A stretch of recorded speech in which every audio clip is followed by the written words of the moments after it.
एक बार फिर आपका स्वागत है और इस बीच एक बड़ी खबर आपको बता दें गाजियाबाद से, जहां हिंदू संगठनों का जोरदार प्रदर्शन जारी है। सूर्या हत्याकांड को लेकर के ये विरोध प्रदर्शन किया जा रहा है और तनाव को देखते हुए यहां भारी पुलिस बल की तैनाती की गई है। जबकि बकरीद के दिन दरअसल खोड़ा में इस हत्याकांड को अंजाम दिया गया था और सूर्या की हत्या घर बुला करके चाकू मार करके उसकी हत्या की गई थी। बताया जा रहा है कि बकरीद का मौका था, जिस दौरान सूर्या को पहले तो दावत के बहाने उसे घर बुलाया गया और उसके बाद से बेरहमी के साथ में चाकू गोद करके उसकी जान ले ली गई। तो फिलहाल ये मामला आपको गाजियाबाद से जुड़ा हुआ बता रहे, जहां पर हिंदू संगठन इस वक्त विरोध प्रदर्शन कर रहे हैं और ये गुस्सा उनका इस वजह से फूटा है क्योंकि उनकी ओर से कहा जा रहा है कि सूर्या का जिस तरीके से मर्डर किया गया है ये पुरानी रंजिश का बदला नहीं, लेकिन एक मानसिकता का बदला कहना चाहिए। बकरीद के दिन खोड़ा में सूर्या की हत्या को अंजाम दिया गया था। तो ये बड़ी खबर इस वक्त आपको बता रहे हैं, बकरीद पर दावत के लिए बुलाया और उसके बाद से फिर बेरहमी से चाकुओं से गोद करके मार दिया गया। तो सूर्या हत्याकांड के मामले को लेकर के जहां एक तरफ पुलिस लगातार जांच कर रही है, लोगों से पूछताछ चल रही है, आसपास के तमाम सीसीटीवी कैमरे खंगाले जा रहे, तो वहीं दूसरी ओर इस वक्त परिजनों का रो रो करके बुरा हाल है। उनकी ओर से कहा जा रहा है कि खून के बदले खून, यानी इस वक्त परिजनों का सीधा सीधा ये कहना है जिस तरीके से हमारा बेटा गया है उसी तरह या तो उसे मौत की सजा सुनाई जाए, फांसी के फंदे पर लटकाया जाए या फिर उसकी भी इसी तरीके से जान ली जाए। हालांकि अब ये कह पाना मुश्किल है कि आगे इस पूरे मामले की कार्रवाई किस कदर आगे बढ़ेगी, लेकिन फिलहाल पुलिस हर एंगल से इसमें जांच कर रही है और मामला इस वक्त पुलिस के साथ अब मामला कोर्ट तक भी जाने की खबरें मिल रही है। तो फिलहाल ये बड़ी खबर आपको बता रहे हैं कि चाकू से गोद कर हत्या करने का मामला गाजियाबाद से सामने आया। सूर्या प्रताप का जो मामला था, बताया जा रहा था सूर्य प्रताप अपने दोस्त के साथ में बकरीद की दावत खाने के लिए पहुंचा हुआ था, लेकिन उसे यह नहीं पता था कि जिस दावत के बहाने उसे बुलाया गया है दरअसल उसकी मौत का निमंत्रण था वो। तो गाजियाबाद में हिंदू संगठनों का प्रदर्शन इस बात को लेकर है कि उसने तो दोस्त माना था, बकरीद की दावत खाने के लिए गया था, लेकिन उसे इस बात की भनक तक नहीं थी कि ये उसकी आखिरी दावत साबित हो सकती है। उसे किस तरीके से छलने का काम किया जा रहा है, उसे बहला फुसला करके बुलाया गया ताकि उसकी जान ली जा सके और ये पहले से प्लानिंग प्लॉटिंग की गई थी।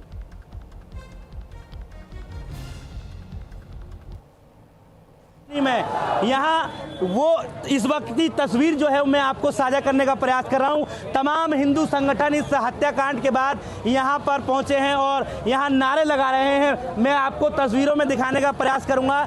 स्थिति संभालने के लिए भारी पुलिस फोर्स लगाई गई है और यहाँ दुकानें भी फिलहाल बंद दिखाई दे रही होगी। तस्वीरों में आपको साफ तौर पर दिखाई दे रहा होगा कि भारी पुलिस बल की तैनाती की गई है। किसी प्रकार से तनावपूर्ण स्थिति जो है वो ना बने, इसको लेकर पुलिस की यहाँ पर तैनाती की गई है। सीधा कुछ लोगों से बात करने का प्रयास करूंगा। क्या नाम है आपका? जी मेरा नाम भोला है। भोला जी, अब नवनीत विहार में खड़े हैं पीड़ित परिवार के पास, किस तरीके से देखते हैं आप इसको? हत्या हुई है, क्या मांग है?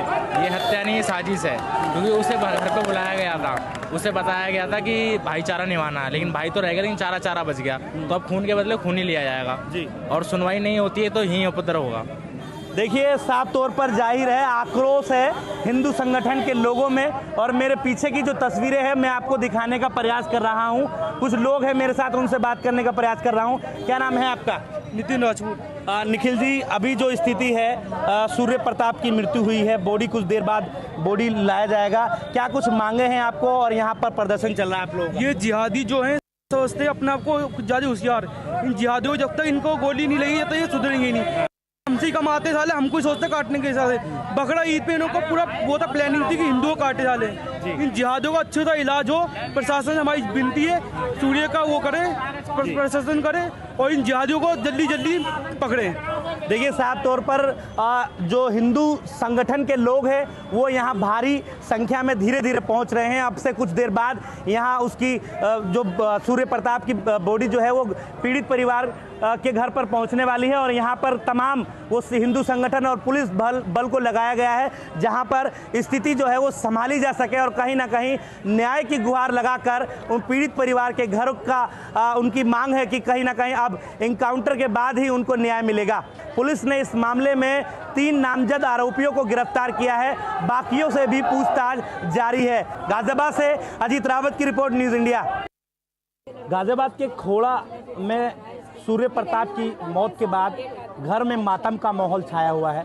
सीधा उनकी माता से बात करने का प्रयास करूंगा, जानूंगा कि आखिरकार किन चीज़ों पर अभी वो अपनी मांग रही हैं। माता जी, जायज़ तो नहीं है मगर इस वक्त जवान बेटे की मृत्यु हुई है, क्या मन में चल रहा है, कितना दुख है, जो पीड़ा आपकी है, एक बार हमारे हमारे चैनल के माध्यम से बताइए क्या कहना है? खून के बदले खून चाहिए। जैसे मेरे बच्चे की मृत्यु कर दी उसी तरह मेरे बच्चे का हत्यारा भी मेरे सामने मृत्यु लाया जाए। मेरे बस यही इच्छा है, खून के बदला खून। परिवार में कौन कौन लोग हैं आपके? हमारे परिवार में कोई नहीं सर। मेरे हस्बैंड 2 साल पहले चल बसे। मेरा बड़ा लड़का, उसकी भी दिमागी हालत सही नहीं है सर। वो भी मेरा, अगर मीडिया वाले से अगर कुछ गलती हो जाए मेरे बच्चे से, उसे माफ़ कर देना। उससे कुछ कहना मैं कि उसकी दिमागी हालत सही नहीं है। उसका छोटा भाई चला गया। मेरा एक यही सहारा था छोटा सा, वो भी मोमडन के लड़कों ने चाकू भोंक के सर मेरे से छीन लिया। अभी भारी पुलिस बल की तैनाती है, हिंदू संगठन भी आपका साथ दे रहे हैं। अभी जो मांगे हैं आपकी मुख्य, फिलहाल इनकाउंटर के अलावा जो घर की बिल्डोजर की भी मांग की जा रही है कि बिल्डोजर चलाया जाए। हाँ, बिल्डोजर चलाया जाए सर। जैसे मेरे को बेसहारा रोड पे कर दिया। मैं सर रेंज पे रहती हूँ, मेरा ना कोई घर है, ना मकान है, ना मेरा कोई सहारा है। ऐसे ही उनको घर से बेदखल करो, उनके घरों पे बिल्डोजर चलाओ और उनके बच्चों को, जैसे मेरा बच्चा गया ऐसे ही उनके बच्चे को एनकाउंटर करके मेरे सामने लाया जाए। मेरी मीडिया वालों से यही दरख्वास्त है कि मेरे बच्चे की मिट्टी मेरे हाथ में दी जाए और मेरे बच्चे को इंसाफ मिले, जब ही मैं अपने बच्चे की मिट्टी हटाऊंगी। गाजियाबाद से अजीत रावत की रिपोर्ट, न्यूज़ इंडिया।